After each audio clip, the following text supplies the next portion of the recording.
Alright everybody, welcome back to the channel. This is the build series number 3. Sorry about the dog barking, he gets a little neurotic and barks. So we left this, we were still getting the chassis together. Here's where we're at now. We got the shocks on, the rear tires on, just to play around. This is where we left off. I did change this around, change a few different things around just to see about where I wanted to place things, especially with the new body, seeing how everything went. With the motor reversed, didn't like it as much. That's all. I just did not care for this reversed. So we put it back forward. We're going to mount the battery on the side here. Our ESC and receiver will go right here. We've already put on our Velcro, so everything will stick. Again, why we're doing Velcro, number one, it's easier to put on, but we're going to be moving our ESC and receiver in between rigs, so we only have to deal with one remote, right? So, real happy with this. We got a little change in the springs from our first video. We had longer springs on it, then we did none. What we ended up doing is, and I'll get this up here, is putting on the original springs from our SCX 24. Since we're not using them on the other rig, we put them on here, and that gives us just a little bit of spring in our step here. With that, one of the things we did in the front or in the back was we twisted this down to give us just that little bit of spring, right? So it sits up a little bit, gives us a little bit of spring, a little bit of suspension, as well as the full articulation. So very happy with that little change. There we go. And also mounted our shocks upside down. Couple different reasons. Number one, I like it. It gives it better articulation, tends to not hang up on the shock body down here by hanging it up here, especially with the spacer in it. Lets it just move a little bit more. I also feel that you get less friction as it's trying to drop down, right? From the full extension as it's trying to drop down. I just think it's less friction. So that's important for this. So we did get this in. This is, again, we went with the RampCrab. What we ended up getting, I was looking for just the servo mount, and some of them they were running. I think the least expensive one we found was for about $9, but some of them, were $13, and we were gonna have to get a servo anyways. So I was looking at some different things. Ended up getting this RampCrab deal here with the servo, with this neat, unique servo mount, which we'll go through, all for $15, and I think that's a deal. So again, we're getting stickers, always cool. More RampCrab stickers, a little different designs than the other. Some instructions. We get these in the camera. Hopefully you can read them. So all sorts of fun different things. It's got multiple mounting points on it. You can move the servo forward, back. We're gonna play with that and come up with something. Hopefully, my hope is one of the advantages of this is you can actually raise the servo up off of this mount and back it up over your links, and where the links kick in, and that lets you move the servo back, and maybe we won't catch on that servo horn so much. So we're gonna hopefully see where that goes. Now, what comes in this kit? Screws. You get new screws to put it into the your transmission. Some extra mounting screws, stuff like that. All your servo horns, including a metal servo horn. Really, really nice. I like that upgrade. Here is our mount, and again, you can kind of see in this that there's multiple mounting holes in here, and then there's 2 mounting holes in it. It says it in the instructions. One is for the the standard servo, and another one is for wider servos. So really excited to see how this goes in. And then here we have the piece de resistance. I've heard mixed reviews about these, but this is the RampCrab servo. So it is a digital servo. It is all metal gear and puts out quite a lot of torque. So looks like 2.2, which is really good. Voltage 4.8 to 6 volts, so it doesn't go really high. You can't get it up to 8 like some of the others, but that's fine. Speed is 0.15/0.12.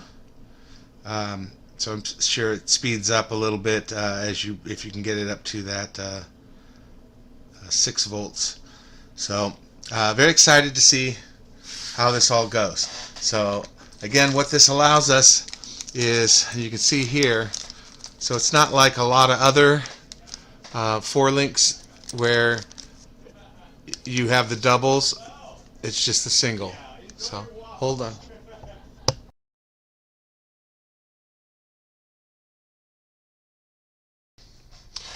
Alright, we're done. We've got it installed. Everything's looking good. Everything's happy. I do want to mention I did get these. So as I kind of mentioned in the end of the last video, the screws that came were stripping out. It just wasn't working. Actually, what ended up happening is it stripped out the Allen wrench. So what I always suggest, well, I don't know, I'm always suggesting it now, is get yourself a kit like this that's got extra screws and everything else. You'll be very happy, especially if you lose one. You'll have a replacement. This comes with ball joints for your shocks, for your links, extra body pins, lots of different sizes, everything that you'll need. Wheel wrench, and another Allen wrench. So 0.05, 1.5, everything I need here, and an extra little wrench for the wheels. Now, if you're like me and you got the RC 4-wheel drive little stamped steels, they give you a tool in that's the only thing that's going to fit down in there. Okay, this does not fit in. You cannot grab anything with this. That'll be fine for the Enduro wheels, other things like that, but you need this one.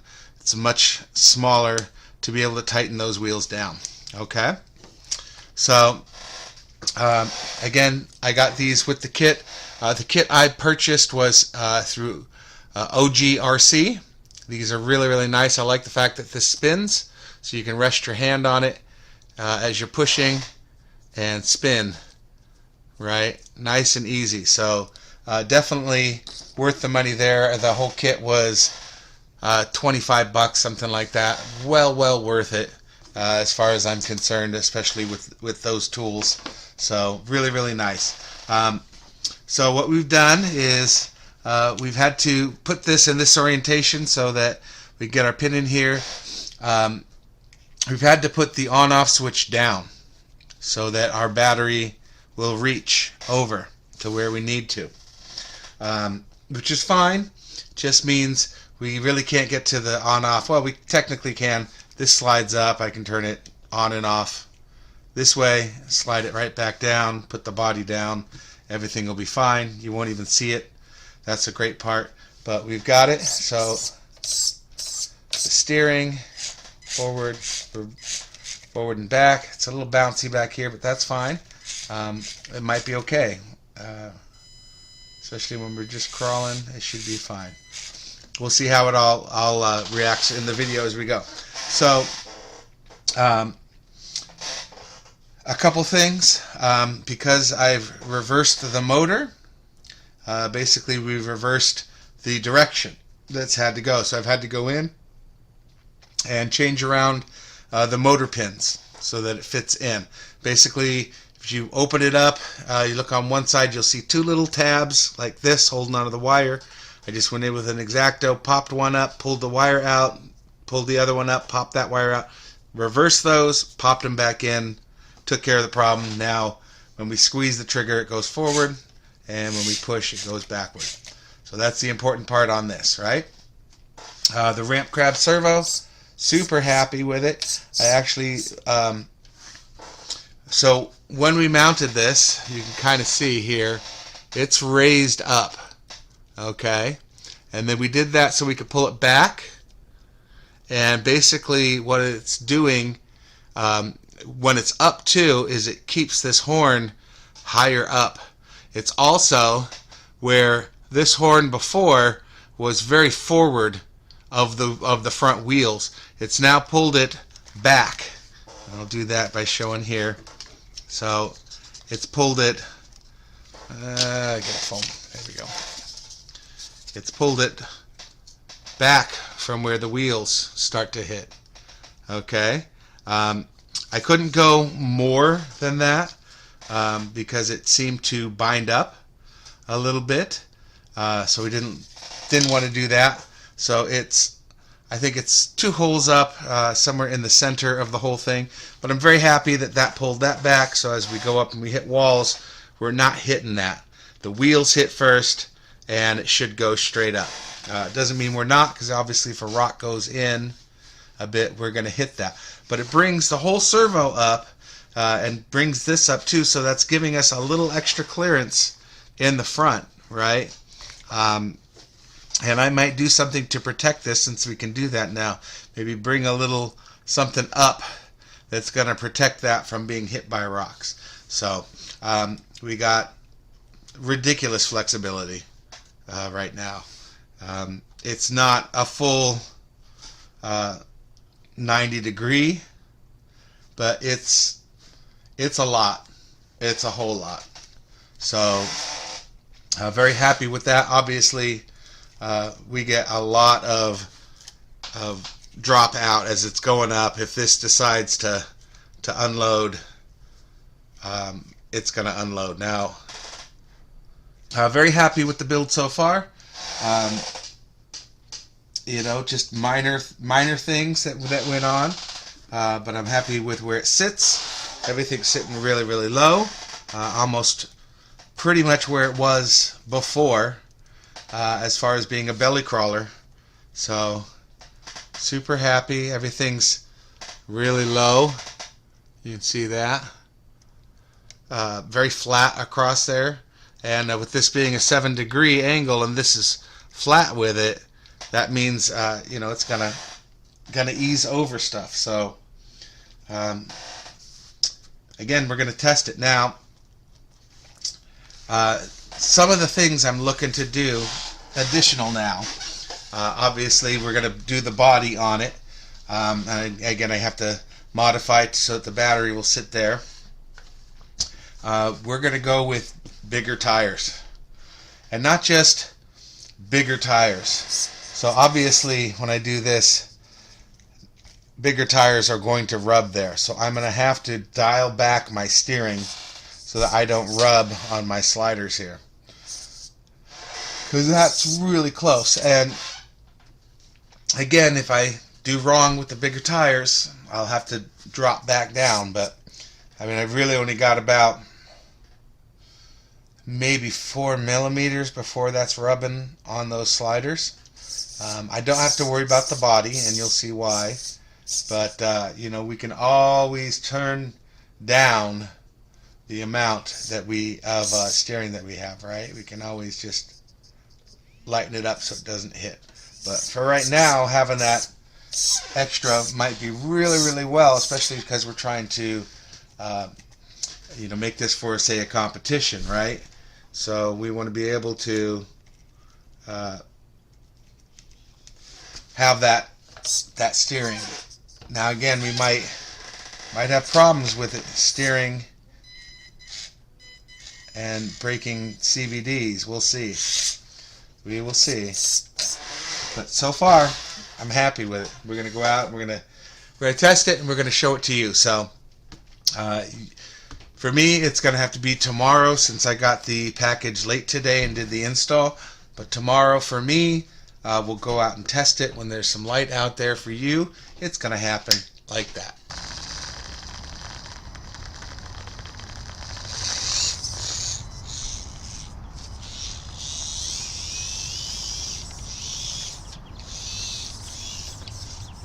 Never made that rock before.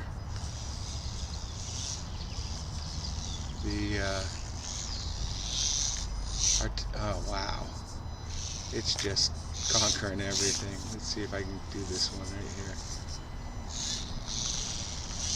Wow, between the articulation and the weight distribution, it's just impressive. It does unload. Wow, what a difference. You see how it doesn't, when it hits that line, it goes straight in, and the servo is not, the horn's not hitting anything, it just is able to come straight on up. That's just impressive. Let's try this stupid line here.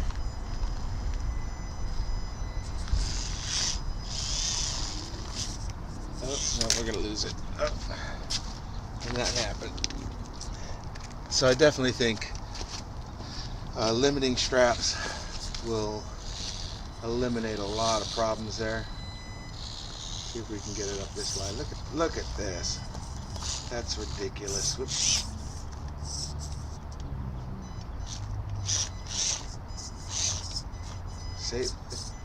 Saved it. Wow.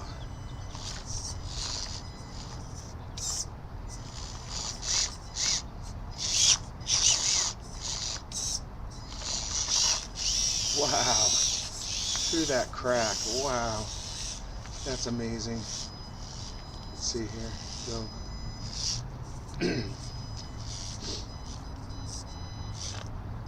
That back unloads just like that. That's a problem.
Look at the articulation on that. That's insane. All the tires are touching right now. That's just crazy. The amount of articulation. So we want to maintain that and put some limiting straps on it so we can continue to have that articulation. Just try a couple more little lines that have been tough before.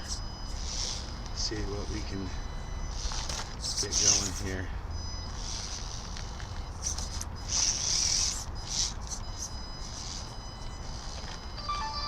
There we go.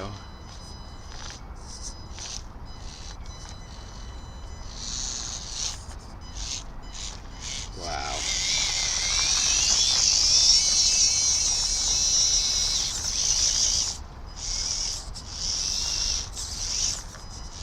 See if we can hit this line. Never been able to hit this line. Oh, looks like it might do it.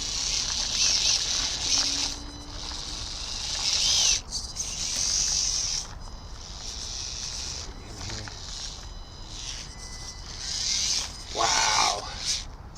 Wow.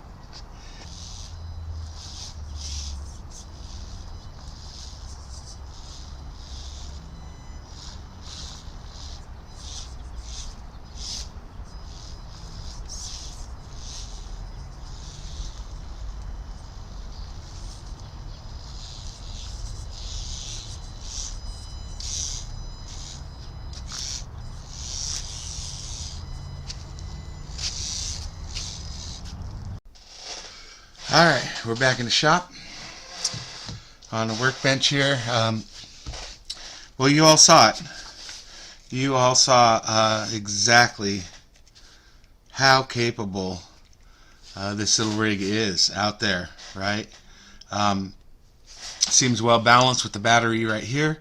Without it, it does tend to lean a little like this, but that is because we have this weight of the motor. So as soon as we put that battery on there, flattens it right out. So as far as the changes we've made, I gotta say, really impressive. Super impressive. What else can I say? You know, obvious performance upgrades. You know, the changes in it is incredible. Now it does unload in the back, does unload a bit in the front, but a limiting strap up here will definitely cure that, right? We won't have to worry so much about it once we get a limiting strap on here. So there's a couple different options that we can do because there's space under our servo now. We've got that space. There's a lot that we could do with that. We could run a band up through there, attach it onto the frame, attach it up here to just limit that. In the back, I'm not 100% sure where we go with that, but you know, it's great. I mean, considering that we haven't put a ton of weight on like the wheels, the axles, all that kind of stuff, it's just super impressive. You know, on the bottom here, you know, we got some minor scratching, obviously on the trailing arms. You can see that. I'll show you right here. Definite scratching and whatnot, but that's to be expected, considering that we're running over rocks and stuff. But wow, what a performer! So definitely better than it was in its first iteration as the deadbolt. And mind you, I still love that rig. You know, the way that it's set up and everything else, I think it's still just a great performer. Now mind you, it performed like that, and this is the deadbolt length on these here, right? So I mean, deadbolt length, and it's still performing incredible, doing great climbs. I'm wondering what's going to happen when we extend that, if it's the way to go. I was thinking about, you know, definitely buying the RampCrab links for the Gladiator, which would give me longer in the back if I wanted it, but definitely the longer in the front, same as the JLU and the C10. And when we did that on the deadbolt, it definitely gave us better motion, right? I mean, better everything. So will that be the same for this? We can assume so, but you know, you don't know until we do it, right?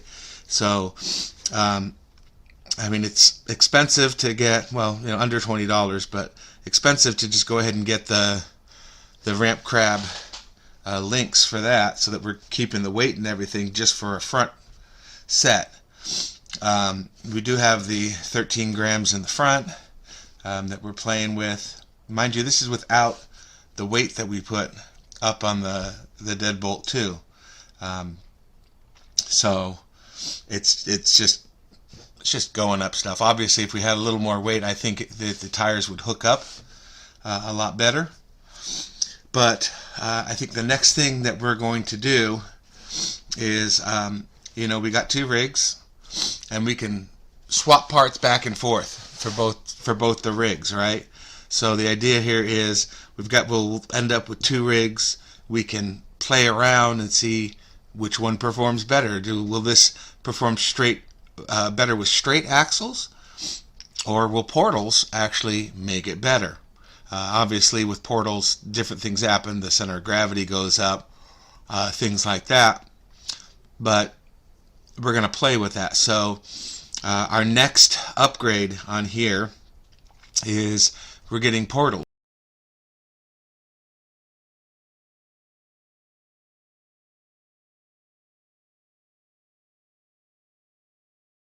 That's it for this video. Go make it. You can do it. Have a lot of fun doing it. Have a wonderful day. Like and subscribe if you haven't already. And write some comments. Let me know what you think. Suggest something to me if you want. I'm more than happy to listen, look, and make that decision. So have a wonderful day. We'll see you in the next video.